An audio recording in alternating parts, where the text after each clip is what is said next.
All right, Braves fans, let's get rolling. I'm George McNair, and this is State of the Braves. Well, guys, what can be said right now of the Braves?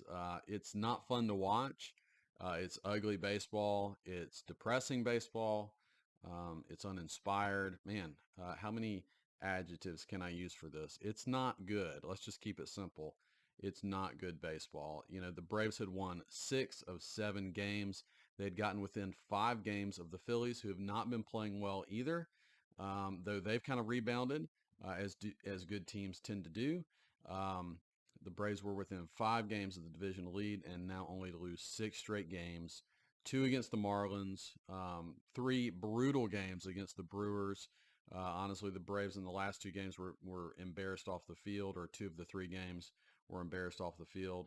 And then they lose their first game against the Rockies. And you know, this is the stretch I mentioned last time. This is a great opportunity against bad teams to come in and keep rolling and keep winning.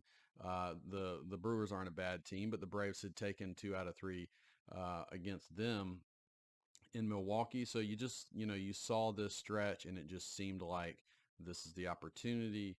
And man, it has been nothing but bad baseball over these 6 games. And you just don't have much belief in this team, and it's weird to say that because I've had so much belief in the Braves, their ability to bounce back. When they do have tough stretches, no big deal. They'll be able to overcome it. And this season and this team, it just doesn't seem like that's going to happen. Now, I haven't lost total hope, but man, it is waning. I mean, I don't, it's just a glimmer. It's a glimmer right now because I know that they're still talented, right? They still have the talent to do it. They just have not done it this year at all. And from top to bottom, Snicker doesn't really inspire a lot of confidence and that sort of thing, and neither do the players right now outside of maybe Ozuna and Riley. So for the first time all season, the Braves are on the outside looking in to the playoffs, looking up at some teams that the Braves are better than, at least in terms of talent. But of course, talent in and of itself isn't the only thing, right? It takes more than that. The Braves won a World Series in which they weren't the best team, but in terms of talent, but they were the best team in terms of everything else. So right now they might be the better team talent wise, but they are not as good as the teams looking up at them right now in every other way that really matters. The Braves are a half game out of the wild card behind the Mets of all teams right now, while the Padres and Diamondbacks have actually been the two best teams post All Star break. I mean, at least in terms of record. And those teams sit 3 and 4 games up on the Braves as we speak. Remember, the Braves were kind of cruising, at least cruising in the wild card for most of the season. All the talk was, well, all you have to do is get in the playoffs. The Phillies are playing great. You're kind of, moseying along. You'll be fine. Just make the playoffs. And now, yeah, they might not make the playoffs. And it sure doesn't feel like they're a playoff team right now. A bit of small news before we really dive into this episode. The Braves released Eddie Rosario after his return was just a big flat nothing. And he was only hitting 180 with the Nationals. He comes in, he actually does worse with the Braves, hitting around 150. He did have 3 home runs. He had one um, big day for the Braves. He had a doubleheader where he hit a home run in each game and that sort of thing. But Eddie just, I don't know what it is, but he just has not had it, um, especially this season. And the Braves kind of turned to him in a moment of desperation, and it just did not work out. So Eddie's gone. You wish for a guy who had some magical moments for the Braves, you wish it wouldn't end in such an unceremonious way, but it sure did. All right, but talent alone, right? Talent alone doesn't matter. Um, it matters, but it's not the only thing that matters. And the 2024 Braves are certainly proving that you have to do the little things right that lead to winning games. Um, what are those things? What about battling and having good at bats every at bat? We saw the Brewers do that big time in that series. Getting on base to maximize your production with power.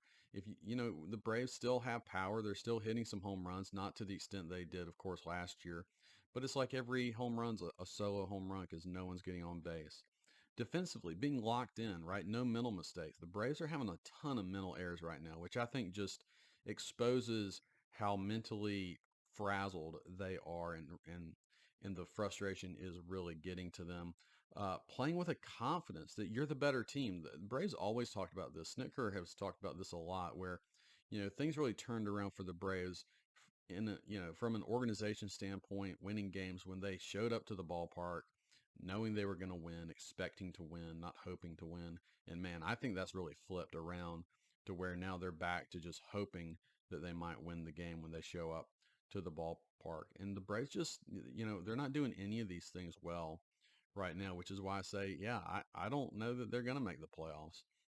They certainly don't look like a team that deserves to make the playoffs right now. So, in the matter of a week, it's amazing what can happen in 1 week, right? In the matter of a week, I've gone from being cautiously optimistic that the Braves were turning things around, only 5 games out of the NL East, to now really wondering if they might not make the playoffs.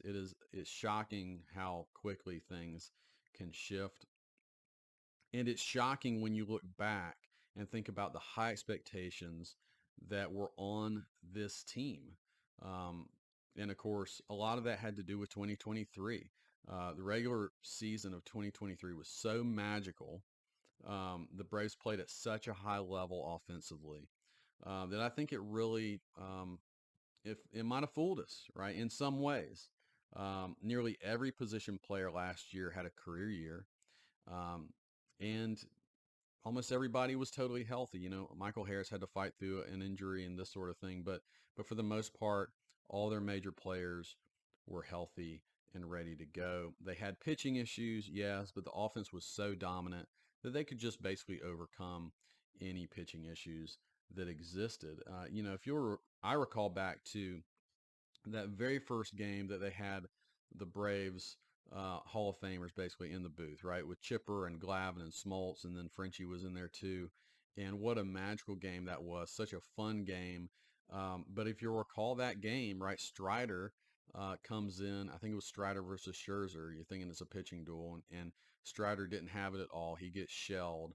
And if that happened this season, right, the Braves are done. And last season, it's just never give up. There's no panic, total belief that they were never out of the game. Base runners getting on everywhere. And then Ozzie hits a walk-off home run. The Braves win that game 13-10. I mean, that game has not existed in 2024. I don't think that game could possibly exist this season with this iteration of the Braves team. I can't even recall one major comeback that this team has authored. I mean, just I can't even remember a game where the offense really went off.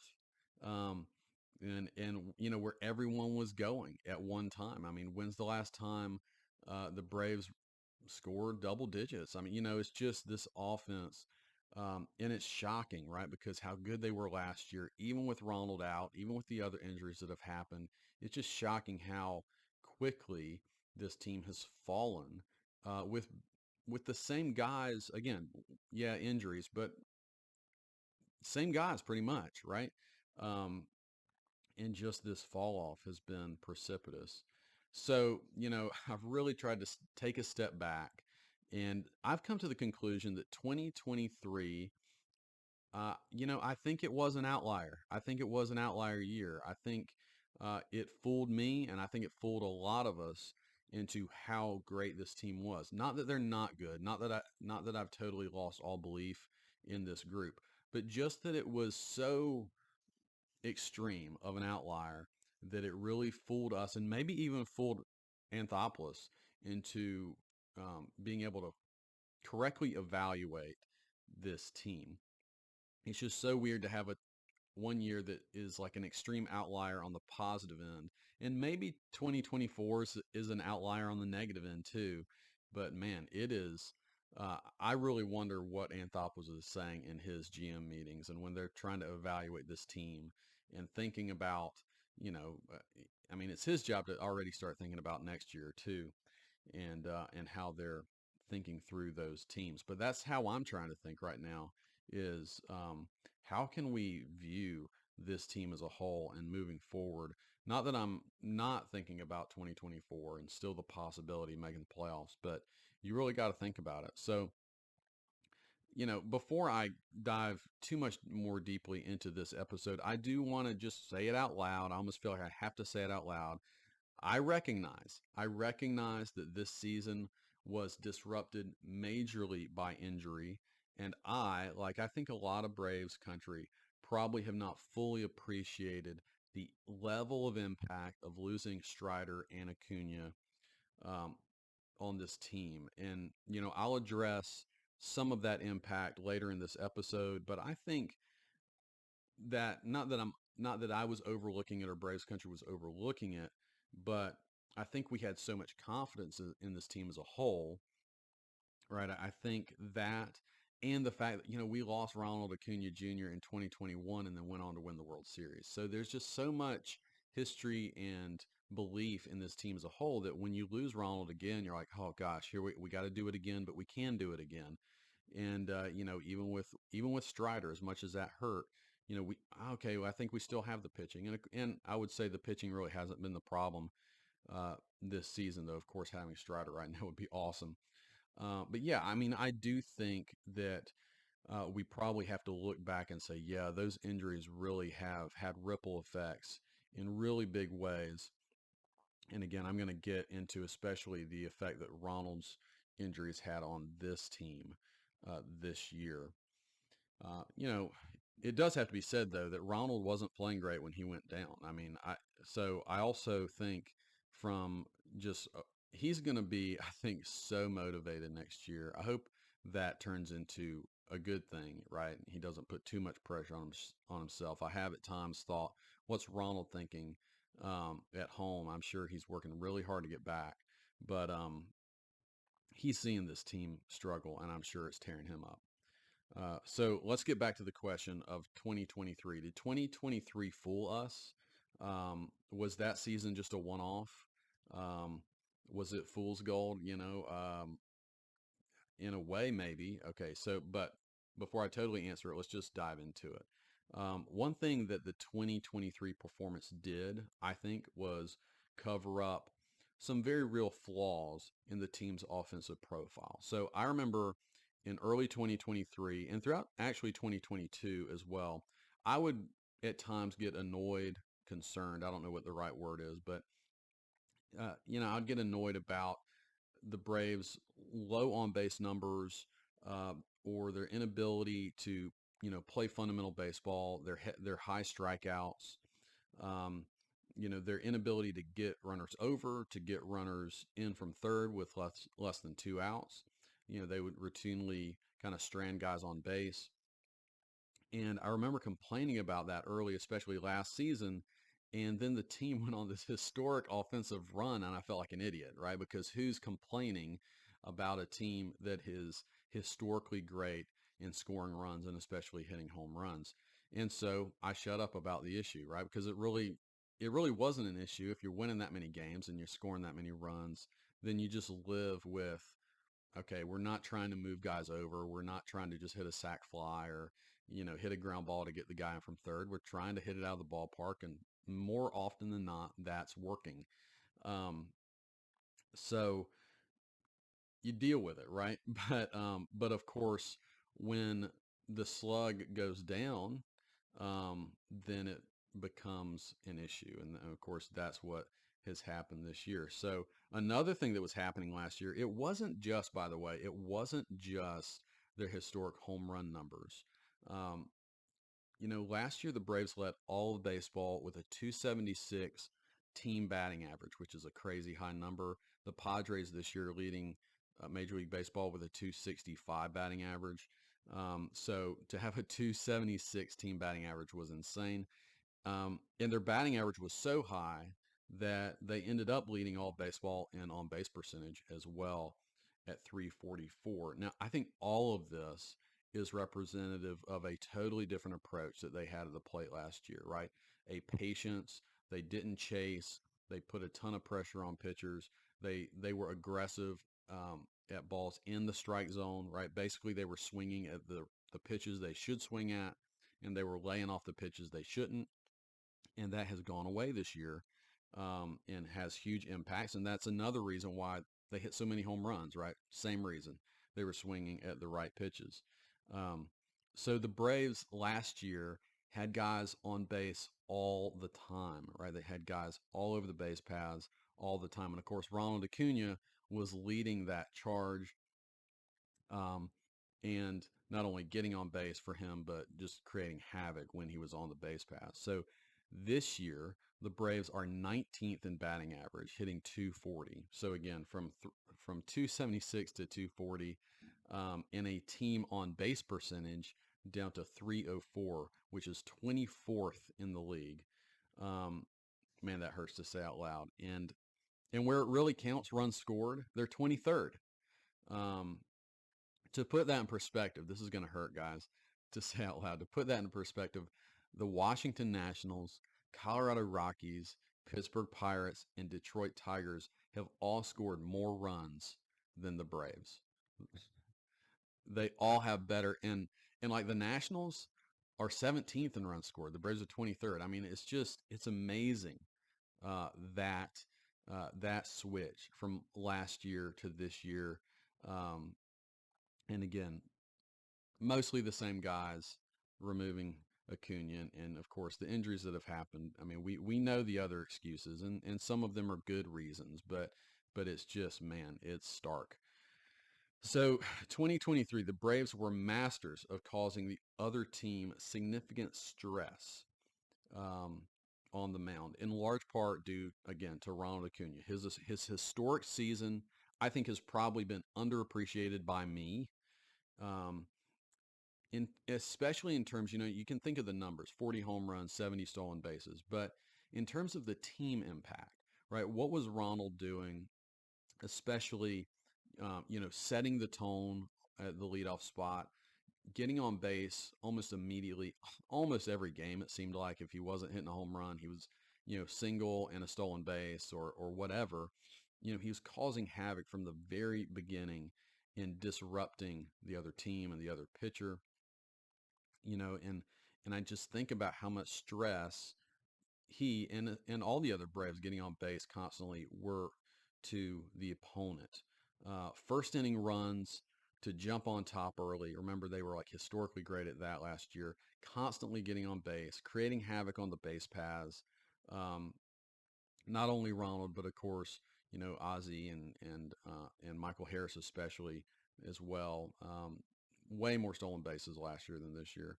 And then of course, all of that, you're right, you're creating stress on the pitcher. That is going to mean more mistakes. And then the Braves blasting home runs at a historic level, right? There was no let up for 9 innings. 1 through 9, the entire lineup, right, was just go, in doing this. Smoltz kind of talked about this a little bit in the last broadcast the Braves just had with the Hall of Famers back in the broadcast. That broadcast wasn't quite as fun because again the Braves couldn't win the game. But he was talking about this, right? That kind of constant stress that you put on the opposing pitching staff when you're getting on base and when you're stealing bases, it it creates more mistakes, on the part of the opponent. And they, once you jump on top more, they play tight, you play loose. There's just a ripple effect all the way down. And of course, it's been the exact opposite in 2024. It's like other teams are doing that to the Braves. The Braves seem to not be able to do that at all. It's like the opposing pitcher is super comfortable, lots of strikeouts, very few base runners. They get to play comfortable. Oftentimes, the Braves are playing from behind. They play tight. It's just like a total flip from last year. Um, so if they were ever going to get anywhere close to what the 2023 team was, this version of the Braves has to get back to some of that. They're not going to be able to, that you can't recreate Ronald Acuna. You are hopefully getting Michael Harris back soon, but just getting on base more, right? The simple thing of just finding ways through walks or base hits or whatever to get on base, better at bats, and causing a little more pressure on the opposing pitcher would be great. I think that's a huge piece of the puzzle. So the 2024 team lost the speed element. right? And collectively have had poor plate discipline. Uh, in a way, I think it's easy to say that they have become the worst version of a team that is solely reliant on power, right? You kind of have that caricature of the team that it's home run or bust, it's home run or nothing.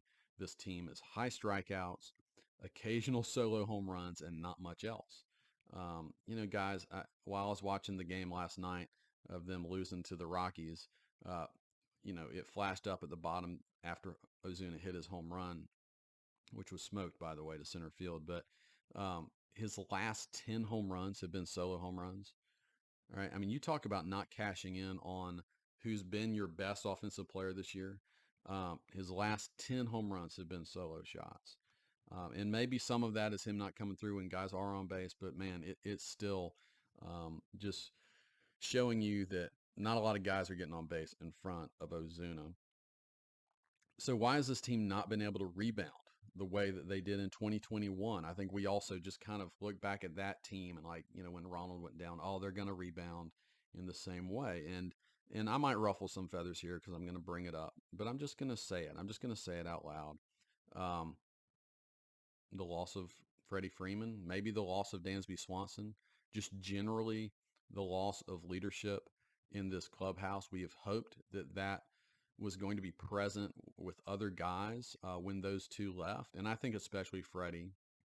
I think Dansby's leadership might have been overblown a little bit, but I think it's real. I think it's real. It's a different clubhouse. It's a different team, and I think if any one move is ultimately going to define Anthopoulos' tenure with the Braves, it probably is that massive decision to not bring back Freddie, not give him that extra year, and to pivot to Matt Olson.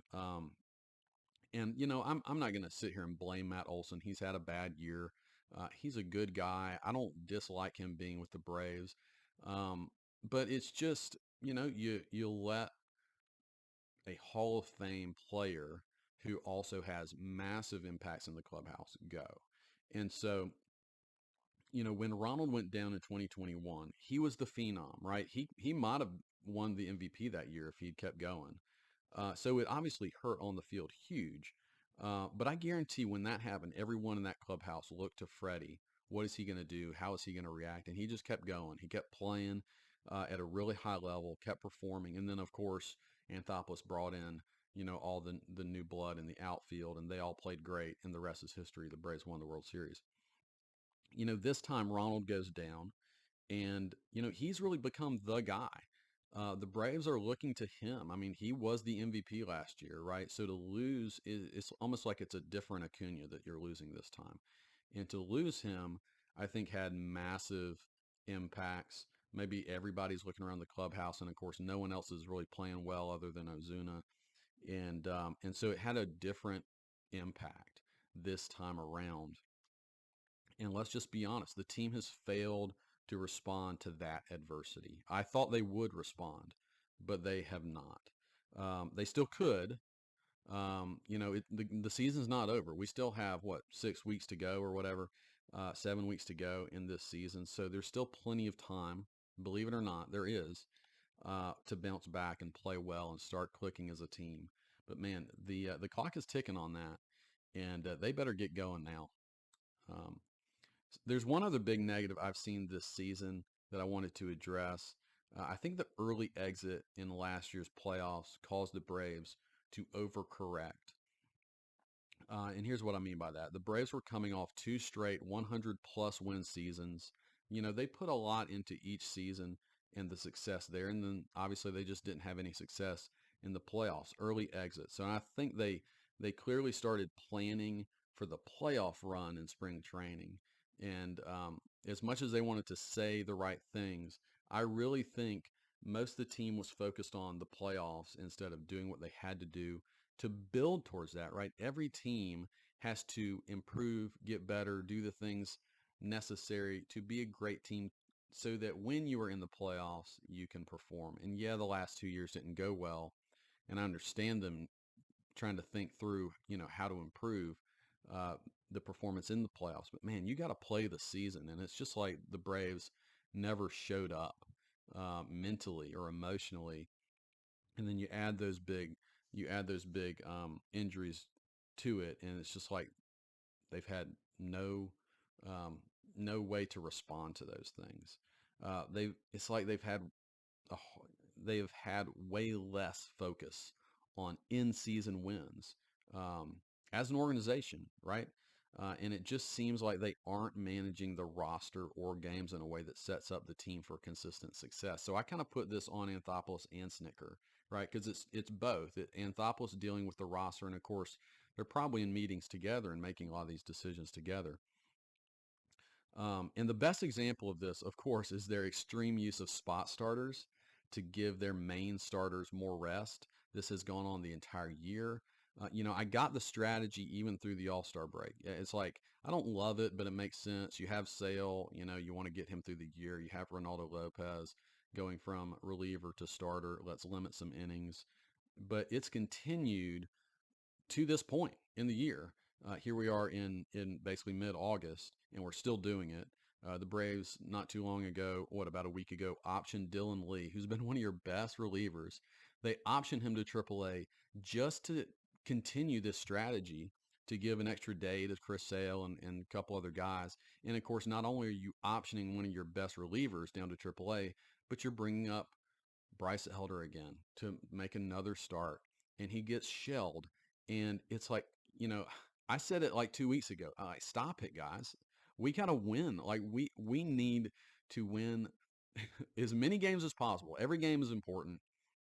And what are we doing, right? And it's like um, there's just there's no immediacy, right, to this team. And I think they've always had some of that, and some of that can be healthy in a baseball season. Having the long view, but I think you can go to the extreme of that, and I think we've basically seen them do that this year, and there are repercussions to that. Um, so yeah, it just feels like this mindset has taken hold in an unhealthy way to the point where the Braves might miss the playoffs. Not solely because of this, but it's just one example of this mindset that I think has taken hold on the team. All right, so what's the answer for 2024? Is there an answer? Can they recover? I hope so. Hope is, I guess, the correct word to use there. This group has always found a way in the past, but this version of the team doesn't seem to have it. I'm just being honest, right? Just watching them, they just don't seem to have it. But yes, they have the ability to do it, right? They're a talented team with the ability to play way better than they have. So first, every position player has to show better patience at the plate and simply get on base more, right? From an individual level, they all have to take ownership and responsibility and just play better. Um, and start swinging at strikes and lay off balls and be patient and don't try to do too much. Get on base. Um, maybe they just need a couple games where they don't hit a home run. Maybe they just, you know, 10 doubles, singles and doubles, right? And score 5 or 6 runs that way and kind of relearn how to hit a little bit. Start putting more pressure on the opposing pitcher by just having more traffic on the base paths. The other thing that's super important is the return of Michael Harris, right? I hate to put that much pressure on him, but it's just reality. He has to come in and provide a major spark. I think he is a star. I really do think he's that level of a player.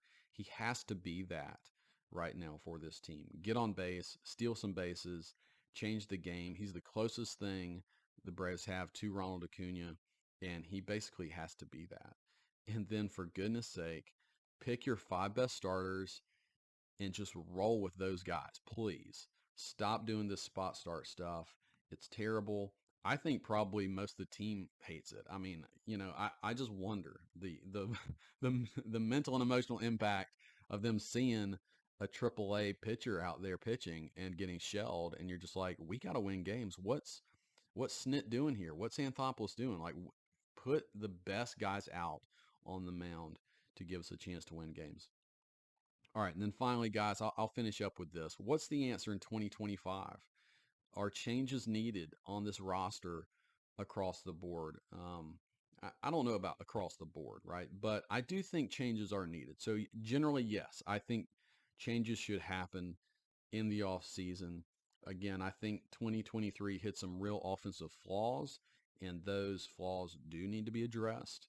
And especially if this team misses the playoffs, they will have proven that this group, for whatever reason, needs some new life. I'm a little concerned with, Anthopoulos went out and got Soler. And again, in a vacuum, I really like Jorge Soler. But what that did for me is it's like Anthopoulos is still doubling down on the power. Now, Soler does have decent on base, but the power guy over what I think really needs to happen with more dynamic, speed on base, all that stuff. So I hope he's able to pivot from, you know, just really leaning into the power only guys in this offseason. So with the changes, does that mean the coaching staff needs to change? Well, I say yes, but the Braves are not ever going to fire Snit. That is not going to happen. Now, maybe he resigns. Maybe if things go really bad for the rest of the season, right? Maybe he resigns. Maybe they kind of promote him to an upper level management position, kind of like they did when Bobby Cox retired. If he goes, I would love some new blood. Don't just I don't have anything against him, but don't bring up Walt Weiss. Don't do the internal stuff. There are guys out there that I think could bring new new blood, new way of doing things to a certain extent at least. Mark DeRosa or a David Ross, guys who've been Braves. They know what being a Brave means, right? They were managed under Bobby Cox. They've experienced good managing, but they'd bring kind of a fresh approach. Maybe you guys have other thoughts on who else could come in, or maybe Snit stays and they shake up the rest of the coaching staff. I do still to this day wonder the impact of losing Ron Washington and Eric Young as well. But and the coaching staff thing I think is an element of their struggle. I don't think it's the reason. I'm not blaming Snit primarily, but he he's been pretty uninspired. And in terms of the struggles, it just feels like there hasn't been any answers. There's been just a lot of head scratching, even from the coaching staff, instead of action. Like, what do we do to solve this? And that's not great. So yeah, maybe Snit or maybe some other changes to the coaching staff. Obviously, getting your stars healthy and playing at their capabilities again is the biggest impact of anything you could do. 30 starts from Strider and 150 games from Ronald next year would be so awesome to watch. It would be a massive impact on the team. Another thing I would do is either let Sean Murphy catch 70%, 75% of games, and have a true backup. And this is not against Travis d'Arnaud. I love d'Arnaud, but Sean Murphy's just being wasted. He's playing maybe 50% of the time, and he needs to play more. And we saw him, the level of play he can bring you, he can give you. We saw that in the first half of last year. He's had injuries and whatnot. Um, and he's not a dominant offensive player. He's a flawed offensive player, but he has massive power and he's very good behind the plate. And I think for what you're paying him, you either need to play him and have a backup, a true backup catcher, or you need to trade him. And I don't want the Braves to trade Sean Murphy, but one or the other. I think just their use of Murphy specifically has really been frustrating, and I think that is another way you could kind of change things up next year. Find a better offensive option at shortstop. Um, RC has been better the last few weeks. I wouldn't necessarily say he's been the problem, but man, he is not the solution offensively at shortstop. That's not going to be easy to find, and I know he's barely making any money, and he's such a value to play right there, but you're just not getting a lot of on-field value from Orlando Arcia. All right. The next thing I would do, and I'm going to commit a much bigger episode to this eventually, but the next thing I would do is probably move on from Jared Kelnick and maybe even Soler and find a left fielder that can hit righties and has a high on base percentage. again, this is not a knock, especially on Jorge Soler. I think his addition is a general positive for this team. He hit a home run last night, which was really great to see. Um, but I think you really have to commit to this position and find a difference maker, especially probably a left-hand hitter who can really mash righties. Juan Soto, I'm going to bring up his name. That might be a dream, right? Soto's going to command like historically big money other than maybe the Shohei contract, but he would be actually the perfect fit of what they need. Um, so hey, maybe they can dump a lot of money and just go for Juan Soto, but I don't think that's going to happen. All right, I have to kind of get out of my own head with that. But you need to find an impact lefty bat who can play left field, and that shouldn't be too hard to find, honestly. Um, you need to bring back Max Fried. I really think that's become a more important thing. Um, and you know what? I'm going to say it. I don't think this is a you must do it situation, but maybe it's time to think about moving on from Matt Olson. For maybe you trade him for a pitcher, right? Especially if you can't get Fried, maybe that's where you go, is you trade Olson. You'd be selling low on him, but teams are going to still value him. I mean, he hit 54 home runs just a year ago, but you are selling low on him, and you'd have to fill that spot. So I don't have, again, I'm going to commit a lot more thought and time to this, but man, he's been a frustrating, weird player over these 3 years of his Braves tenure, up and down. Such a great year in 2023, such a weird bad year this year. Looks lost half the time, and I don't know. I think you could probably find someone more. Maybe I'm just so used to Freddie being so consistent and so excellent that I have just too high standards at the first base spot for the Braves. But that's my other thought of changing things up, shaking things up. I mean, honestly, guys, if you're not, you're a professional, right? And if you're not performing, maybe you go. So if the Braves don't rebound soon this season, it's going to be remembered as one of the most disappointing years in Braves history. Um, but that's them turning it around isn't going to magically happen. I still get that vibe from Snit. It's like, all right, guys, come on, and just we'll turn it around. And they got to do things differently, right? They have to get back to fundamental baseball, have good at bats, patience at the plate, get guys on base, and be clutch. And we'll see if they have it in them to do it. So, guys, I am going to keep watching. It hasn't been very easy to keep watching. I'd be lying to you if I didn't tell you there's been a couple games I've turned off, and I don't ever do that. So it's been frustrating to me. I'm sure it has been for you. But thanks for tuning in to State of the Braves. We'll try to hang with this team, and hey, maybe they can pull something out. So, all right, guys, thanks for watching. Talk to you soon.